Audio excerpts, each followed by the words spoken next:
Hey Fitheads, today we talk with Nick Allen, the Cutback Coach. He has an app called Cutback Coach, and yeah, he gave me some pretty convincing arguments to become a mindful drinker. Actually, I already think I am. I just didn't even know that I had a name for it. Yeah, smarter drinker. The big thing was it's not like it's cut back, not cut out. You Yeah. know, the app isn't for someone who's like trying to dead stop drinking altogether. The app is for someone that's trying to manage how they live their life and how they introduce alcohol into their life, which is funny because that's the one answer we ask everybody Yeah. on this Right. How do podcast. you manage alcohol in training? Yeah, and it wasn't just about like, oh, let's just have less. It's the idea of enjoying it more and like being better at drinking alcohol because you're appreciating it. I thought that was super cool. Yeah, it's optimizing Ooh. your booze tomizing. No, that's we got to work on that. We can't send that to him. We need to trademark it. Welcome to Total Fitheads. Serious fitness for not so serious people. Welcome, Nick. Are you the Cutback Coach or is that just your product? Can I call you Coach? Yeah, that's right. So I'm one of a few coaches, but Okay. the original. So whatever works for you. OG Cutback Coach. Cutback king. That's right. The captain, if you will. Awesome. So, okay, I mean, I started messing around with your intro quiz and everything, but for our fit heads are just getting used to what you do. Give us a background on Cutback Coach. Yeah, absolutely. So Cutback Coach is really meant to help anyone who drinks alcohol connect the dots between the role that alcohol plays in their overall health and wellness, and to help folks who drink just build a little bit more mindfulness and intentionality about when and how much they drink. You know, we're really about helping people who drink and enjoy alcohol to continue to enjoy and actually enjoy alcohol more, while kind of minimizing the downsides of overdoing it here and there and kind of waking up with hangovers, or generally kind of days lost to productivity because of kind of overconsumption. So we really kind of see monitoring and managing your alcohol consumption more akin to the way that we've learned to proactively manage diet and exercise. So just like we don't wait until we get extremely out of shape before we start kind of managing and thinking about diet and exercise, we believe you shouldn't wait until drinking becomes a problem in your life or really out of balance before you start being proactive and kind of thinking about the role that it plays in your health and wellness.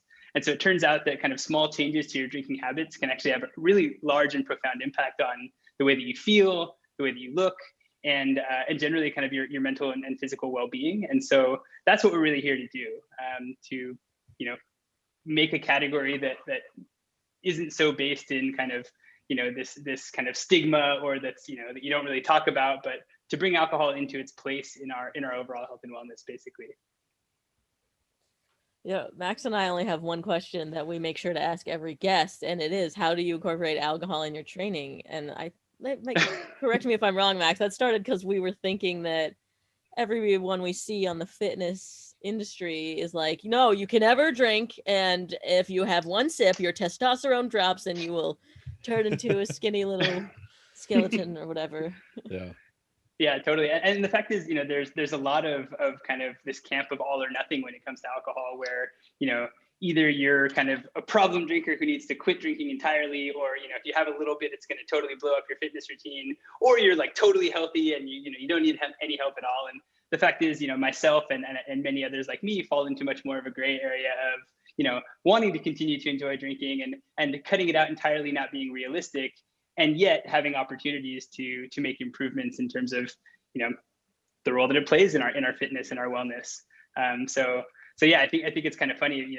There's a lot out there that is focused on the idea of like alcohol is this great evil or this thing that you need to completely cut out. But we think it can be a really healthy part of your life if managed mindfully and with intentionality.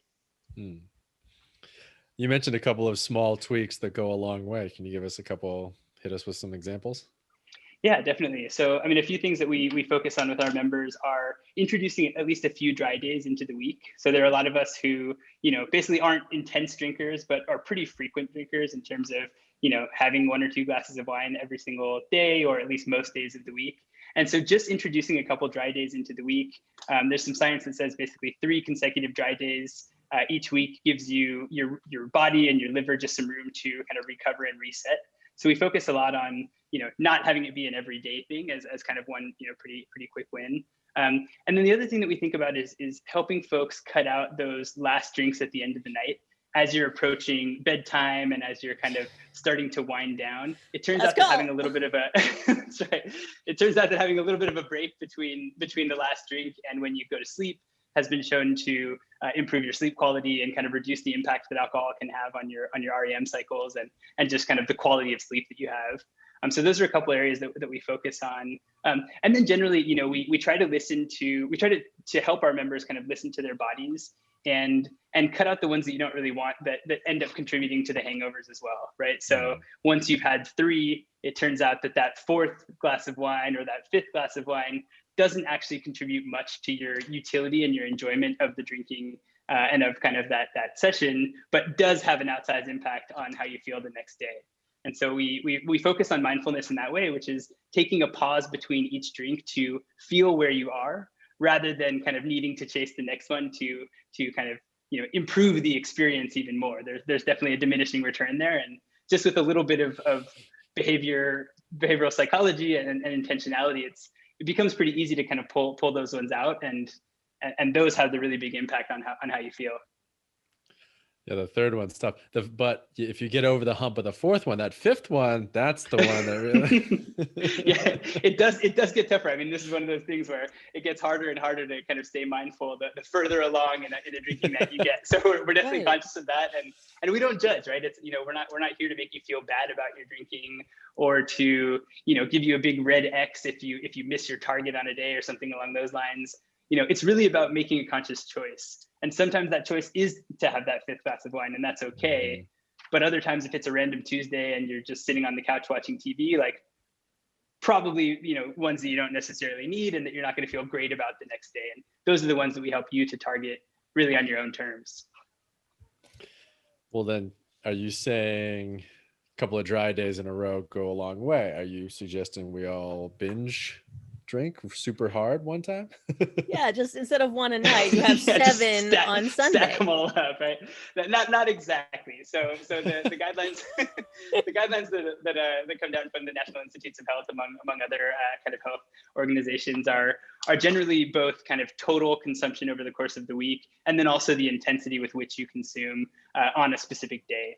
And so in general, for men, the guidelines are 14 or fewer drinks total in a week, and no more than 4 in a 2-hour period. So again, kind of avoiding those big bender days. And for women, the guidelines are generally 8 or fewer per week total, and no more than 2 in a 2-hour period. And that's related to just how our bodies kind of process alcohol a little bit differently. So there are some guidelines. For some people, those numbers feel really high. For others, they feel really low and kind of dramatic. And so what our program really does, and what Cutback Coach is all about, is meeting you where you are with your consumption and helping you get to a place that feels good for you, being aware of those guidelines, but not necessarily forcing everyone to try and get to the same level, because what we found is that that's just not realistic. And we, again, want to kind of help you achieve your goals on your terms rather than, make you feel bad about yourself for your consumption. So it's like a improvement from your baseline and awareness. Yeah, that's the Cutback Coach philosophy, is help you make improvements from where you are, not kind of start you feeling behind from day one. Got it.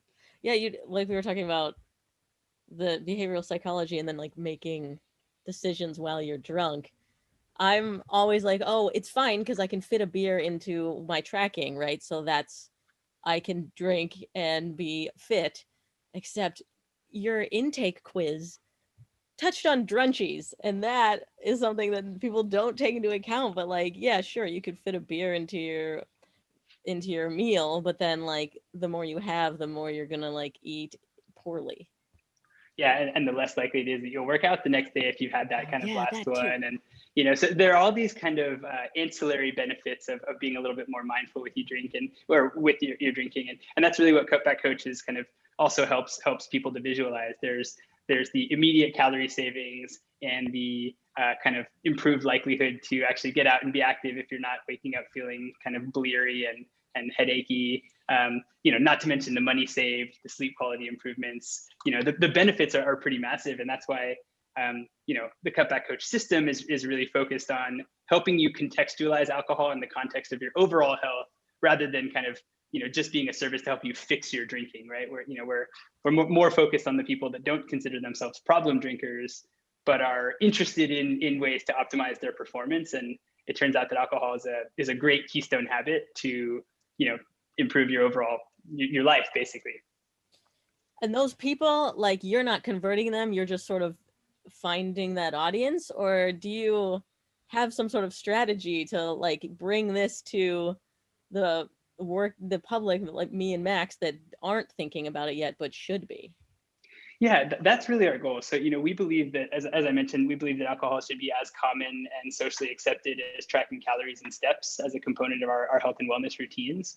So rather than kind of going, the therapeutic route or trying to find people that are, actively trying to solve their drinking, we're much more focused on, the 70% of US adults who consume alcohol and don't fall into that category, right? So for us, telling the story of the role that alcohol plays in your health in a non-judgmental and kind of friendly way is a much more interesting path to the consumers that we want to be working with than some of the traditional kind of like, AA or recovery programs, which we really don't put ourselves in that camp. We think of ourselves in the category with Noom and with Calm, rather than with AA or something that's a little bit more all or nothing. And we have a ton of respect for those programs. I think there is a population of drinkers for whom sobriety is likely the right path, but we actually believe that there's a larger market opportunity and ultimately a more approachable solution for the many others that don't fall into that camp yet nonetheless have opportunity to just be a little bit more, again, intentional about the role that alcohol plays in their health.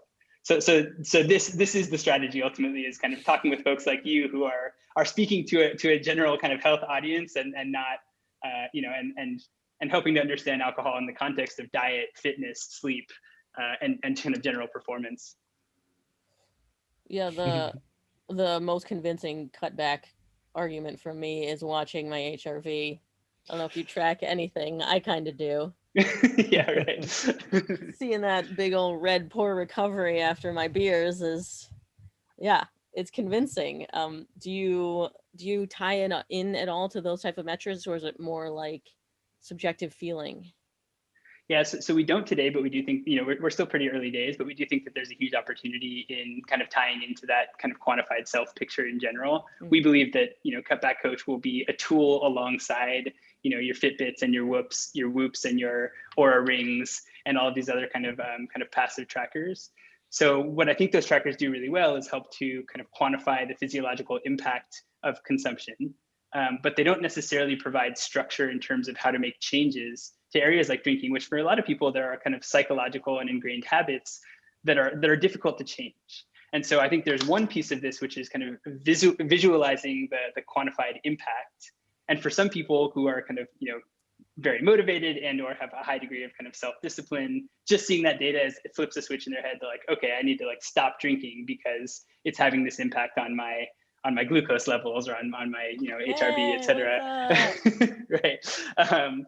But there's another camp of people who see this and, recognize it as an opportunity, but don't necessarily have the structure or the system to make the change that they may want to. And that's where Cutback Coach comes in.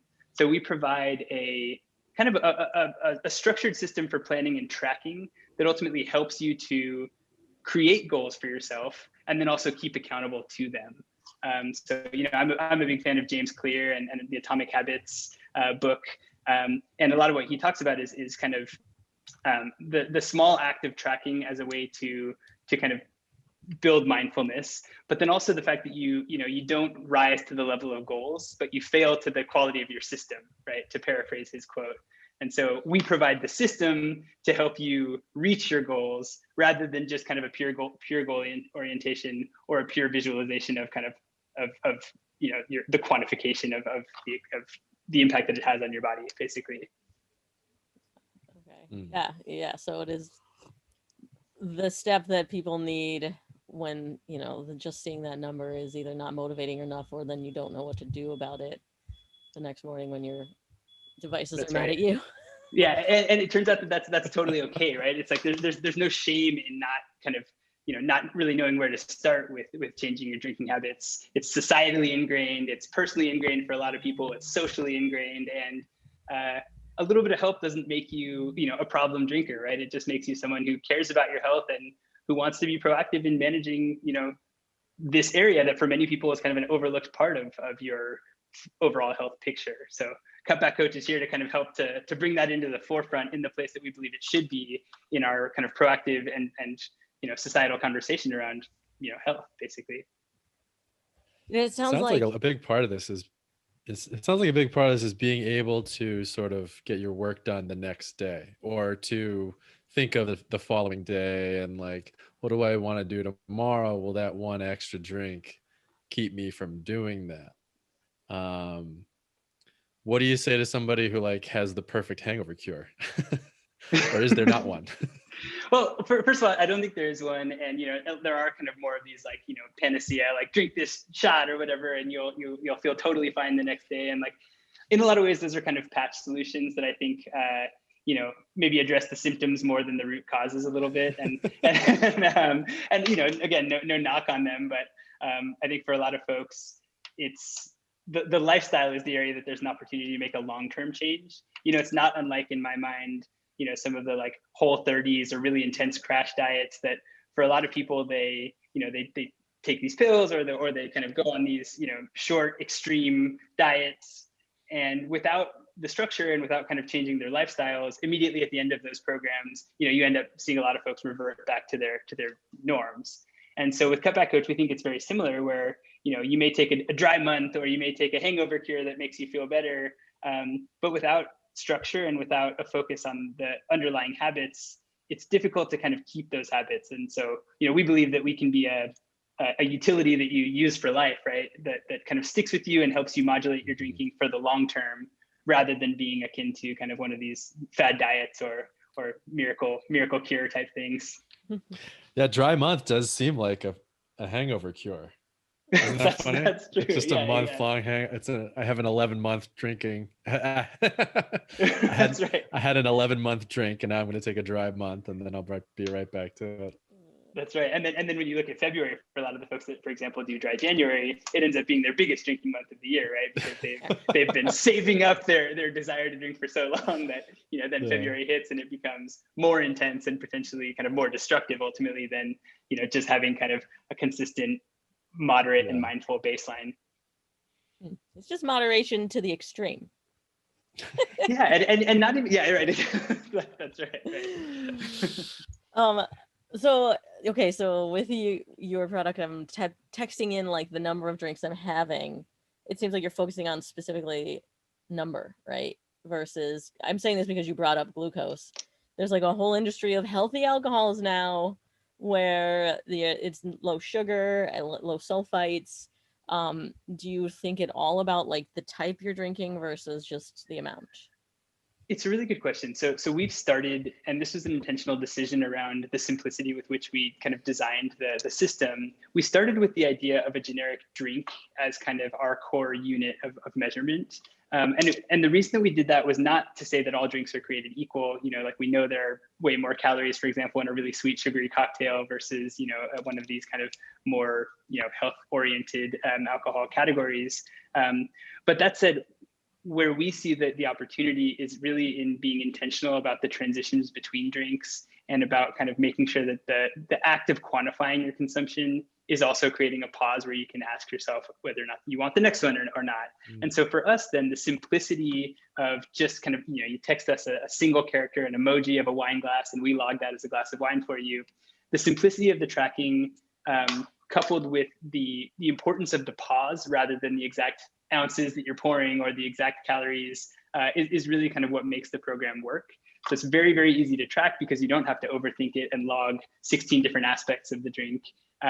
And by taking out your phone and sending that text message, we inherently create a moment of conscious interference. And this is a kind of a behavioral psychology kind of piece of the program, and that interference of pausing to track is where we try to intervene and say, just get you to ask these simple questions of, do I really need the next one? Should I have a glass of water before I go straight into the next glass of wine or whatever? And so there's a lot to be said. And I think there's a lot for us to continue to explore on the differences between drinks and kind of how that embodies itself in the experience. But for us, the fact is like, the pause between is consistent for any category of drink, and that's what we really focus on. So that's a little bit of the kind of behavioral psychology that's steeped in the program, and we wanted to reduce a lot of the friction of tracking, because where a lot of calorie and diet trackers, for example, fail is like, if I have to log every line item of the label, that becomes pretty tedious for a lot of folks, and ultimately is a reason I think a lot of these habit apps end up failing. Mm-hmm. Yeah. Is that a part of the reason why it's SMS versus like having an app? Totally. So we meet our customers where we are. Cutback Coaches, the experience is almost entirely delivered via two-way text message. So engaging with us is as simple as you would text a friend. There's a lot of benefits of this, but we believe that it's a better delivery mechanism for a habit tracker that requires daily engagement versus an app. Because rather than having to go and find us on the third page of your home screen and remember to build the habit around using our app before you even start making progress towards changing your drinking habits, by latching onto text messages where like all of our customers already are and everyone's already checking their text messages 10 to 20 times a day, it becomes really easy to habit stack on that existing behavior. And that's where we're seeing a lot of the success of the program. Cutback Coach members are cutting their drinks by an average of 29% in the first month. And we think a lot of that is because the text message engagement is so simple that we're getting a really high degree of reporting compliance. And therefore we have a really complete and interesting picture of where you're starting from and the progress that you're making, and we can selectively intervene to help you make those changes in a way that I don't think we could do if we came to you via another app on your phone. That's crazy. It is a funny. It's a different thing. I'm texting my, you know what I mean, and I feel like texting your coach, Yeah, texting my coach, checking in. I find a lot of people who have personal trainers will have like fake pictures saved up of fake meals that they ate for when they have to text their coach. And a buddy of mine the other day, he's like, yeah, I got caught because he saw, I don't know, it was like a newspaper, so he saw the date in the corner of my photo of my chicken and broccoli, and he realized that was from 2 years ago or whatever. Yeah, and that's a big part of this too, is like because we're very guilt-free and non-judgmental and friendly, we try to reduce the reasons to lie. I think it's really a personal accountability system with a little bit of structure, rather than like someone who's watching over your shoulder every time you pour a glass of wine, right? We, again, in wanting to appeal to the casual drinker, the person who likes to drink and doesn't want to feel bad about it, it's important to us that we don't make you feel guilty. And I think sometimes the role of a personal trainer is a little different, right? Like the trainer should make you feel guilty in some ways to keep you on track with that stuff, right? When I was looking through, you guys are talking about the 4 phases that you have, and one section was really interesting to me that you help with the person's new identity. And I think that's really interesting, because I do feel like I identify as like a drinker. Oh yeah, I work out, but like I drink, and it's heavy beers and that. And then the idea of being associated with these people that are like, well, I abstain because of health reasons, is like hard for me. So I don't know, can you speak a little bit about that? Yeah, definitely. So I mean, I think that the identities that exist in alcohol today, I think have some issues, right? I mean, you've got kind of the sober identity, right? And for some people, that's sobriety from the lens of recovery, right? So people who are had some problems with alcohol and ultimately have decided it doesn't have a place in their lives. For others, it's a little bit more of kind of this like health and performance lens of I'm sober because I kick ass at life, and alcohol doesn't have a place in my life. And then there's kind of like the drinker, right? And then that probably has like casual drinker and problem drinker when you kind of just divide that a little bit further. And what we think is that there's lacking an identity and a shared kind of way to connect around the idea of being a kind of mindful drinker or a smart drinker, someone who is wearing the fact that they enjoy consuming alcohol, they enjoy maybe like nice beers or nice glasses of wine, but that it's not something that is a binge drinking kind of culture for them, right? It's not the like hard drinking, hard fast partier. It's the enjoying alcohol for the right reasons, to celebrate, and when it's a positive experience, while kind of not relying on it for more of these because you had a stressful day, or because you lost your job, or just aren't feeling great. And so the identity that we're creating, we're still kind of trying to craft exactly what this looks like, but the identity of kind of the smart drinker is someone who's, mindful and conscious of the role that alcohol plays in their health, and not ashamed of being proactive in managing the role that alcohol plays, and also not being ashamed of drinking, right? Like not being being proud of the fact that like a little bit of alcohol here and there is fine. And I think that's a gap in the market that from our conversations with our customers so far, a lot of people identify with, and yet to this point, it hasn't been easy to kind of express in a way that is, palatable for a big portion of the public. So that's a big area that we're trying to change. And it turns out from the psychology lens, when you have that identity and when you start to kind of define yourself in this mindset and lifestyle, it actually is kind of a self-reinforcing thing where like the more you identify with it, the easier it is to kind of maintain over time, right? Like when you eat a little bit of meat, it's kind of easy to eat a lot of meat here and there, right? Yeah, right. But if you're a vegetarian, right, like then you have this identity that makes it easier to say no to all meat. And so we're trying to find that kind of that identity of kind of the smart, moderate, mindful drinker, basically. And is that what you're calling it? Mindful drinker? It seems like you're defining the space. So, okay. Yeah, the mindful drinker is definitely one that we're excited about. I don't think we have kind of the perfect brand for this just yet, but we're gravitating towards mindful drinker as kind of the starting point for sure. Yeah.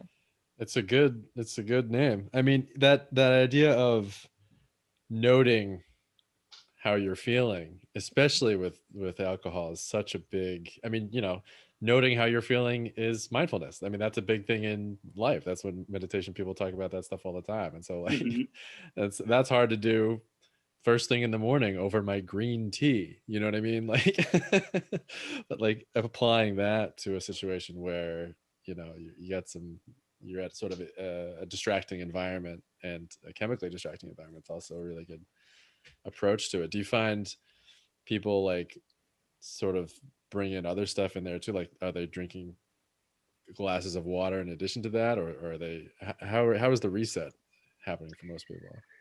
Yeah, it's a really good question. So, we focus a lot on helping people kind of push back on cravings. So one of the first areas that we kind of work with new members is, a lot of people do have cravings for drinks, and most of the time those are, psychological rather than like physical dependency cravings. But it's, you finish your day of work and your transition routine is you have the glass of wine to go from work into relaxation mode.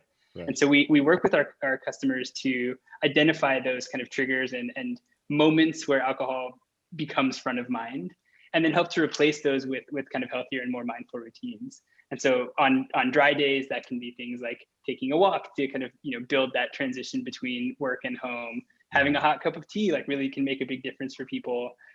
Some folks actually have great success, with flavored sparkling waters and pouring them into wine glasses and like feeling the fanciness of the ritual of like kind of having that nice drink without the downsides of kind of, something that ends up not making you feel as great the next day. And so, so we kind of start by helping folks to kind of push back a little bit on those cravings. And it turns out that just waiting them out is one of the key strategies. They tend to pass in 15 to 20 minutes. So if you set yourself a 30-minute timer and use that time to think about whether or not you really need it, by the time the timer ends, more often than not, it's actually a lot easier to say no to. And those are the kind of like, types of tips and tricks that we can use to help kind of bring intentionality to automated routines for a lot of people. How has the past year been? Yeah, it's been really interesting.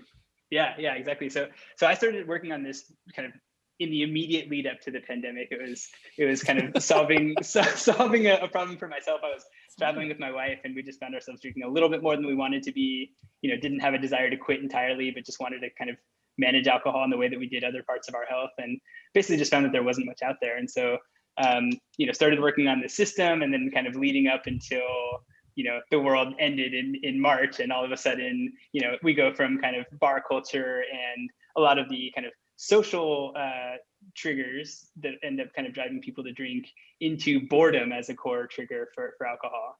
And so it turns out that in 2020, 3 out of 4 people drank more than they did in 2019. So there was this kind of huge influx in people who were consuming and mostly out of like not the right reasons, right? Not because you're celebrating, but because you don't have anything better to do. Yeah. And so Wow. kind of Cutback Coach emerging in this time was definitely not planned. Like we didn't build it in response to the pandemic by any means, but it feels like a really good time to collectively and societally reevaluate our relationship with drinking.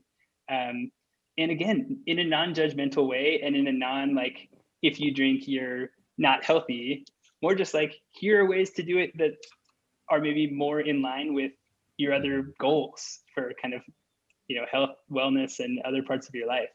So 2020 was a really interesting time to be launching this thing. We're very well battle tested as a product with helping people with those specific kind of like boredom triggers, and we've shown really great results with the thousands of members that we've worked with so far. And I think the big question for us now is, as we start to transition back into bar culture, how do we continue to help our members, maintain mindfulness in very different and often, maybe not more challenging, but definitely different types of challenges when it comes to, the social pressure to drink. Yeah, last call, Max. That's right. a challenge. Exactly. Yeah.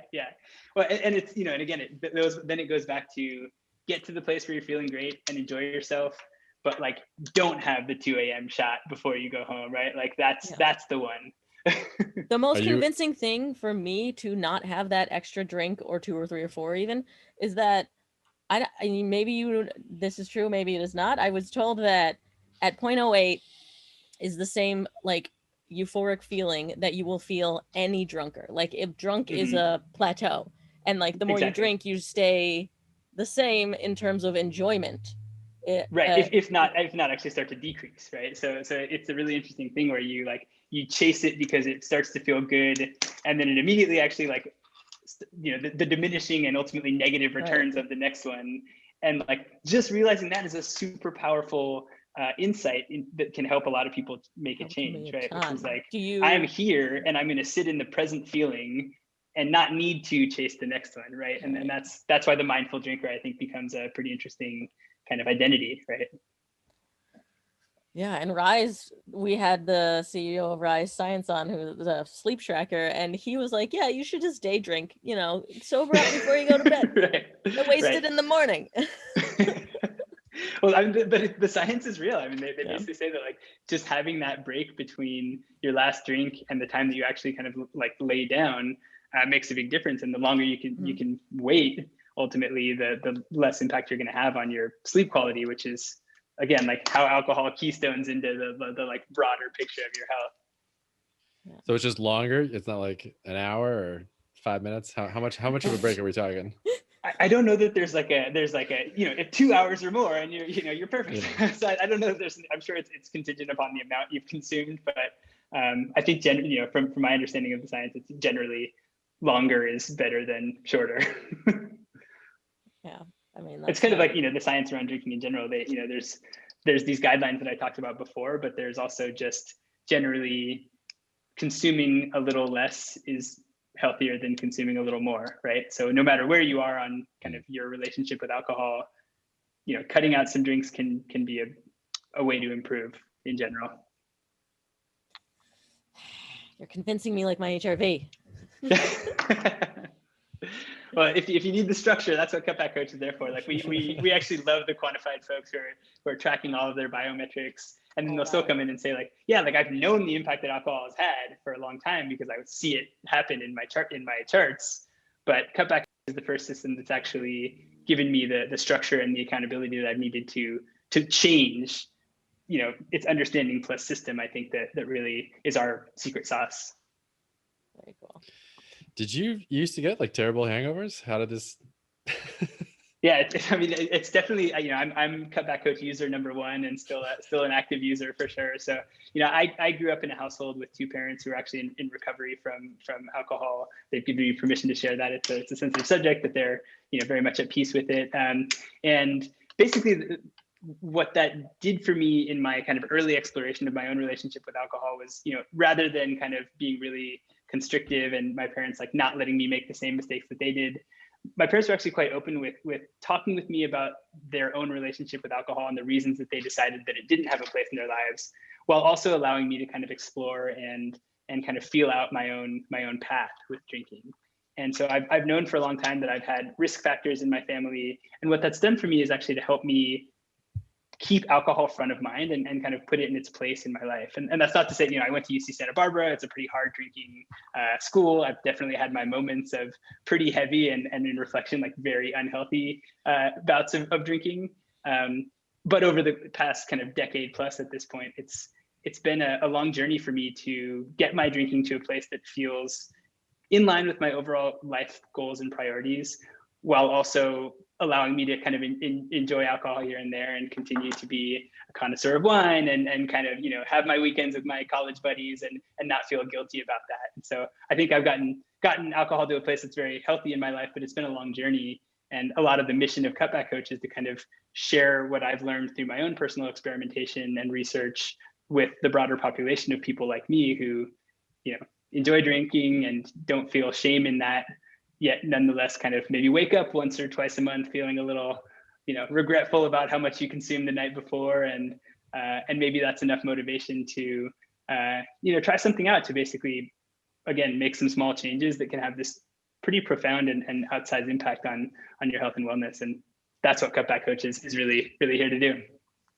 Yeah, like the 80-20 of drinking. Do you really need that little extra 20% that's going to make you feel 80% crappier the next day? That's right. Exactly. I like it. Cool. All right. Well, this has been interesting. Let us know, the fitheads, where they can find Cutback Coach and get on board with being a mindful drinker. Yeah, that's great. So anyone can get started at cutbackcoach.com. Getting started takes about 5 minutes. We've got a free trial, so you can feel out if it's right for you. And really, again, the message from us is if you ever have feelings where, maybe you could use to drink a little bit less, we will not pressure you to kind of quit entirely. We'll help you to enjoy drinking more. And it's really just about helping to understand and put alcohol in its place in your overall health and wellness. So cutbackcoach.com would encourage you all to check it out and would love to work with you. Yeah, I love the idea of enjoying drinking more. Like, I'm better at drinking than you because I having Right. less and enjoying myself. And less guilt about the next, Yeah, I know I'm going to be good to go the next day. Like, I forget, this is so similar to when we had our sleep. We've had a lot of talks about sleep recently. And when we were talking about sleep debt, we were talking about, like, I have a little bit of sleep debt, so now I can sort of push it tonight because I know I'm good for the next day because I've been tracking the last 13, 14 days. I can only imagine the same. Like, I can have this beer and not feel bad about it at all. And the next day I can feel good. Like, I'll get up and crush. Right. Even real or not. I mean, even if it's placebo or not. Yeah. Well, it's just the idea of kind of like knowing the threshold, right? Making the conscious choice of, like, what is the drink that you're going to have that is likely to impact your performance the next day. And just that awareness doesn't mean that you're never going to have that drink, but it does mean that hopefully you're being more intentional with when you do it, right? If you're out with your friends having a great time, go for it, and you're willing to trade the next day. If you're sitting on the couch on a Tuesday, like, probably the one you want to avoid, right? No judgment either way. We talk a lot about these devices, and I'm always like, oh, they're showing me hidden data that I didn't have, and it's so wonderful. And then you're showing me hidden data that was just me thinking about how I felt. Like, oh my God, it's been hidden this whole time. I should have just thought, do I feel good? Do I need another drink? No, thank you for revealing that data. Yeah, of course, and it's easier said than done, of course. So it's as with all of these things, but it's worth the investment, I think. All right, awesome. Well, thank you, and thank you to the fitheads. We will see you next week.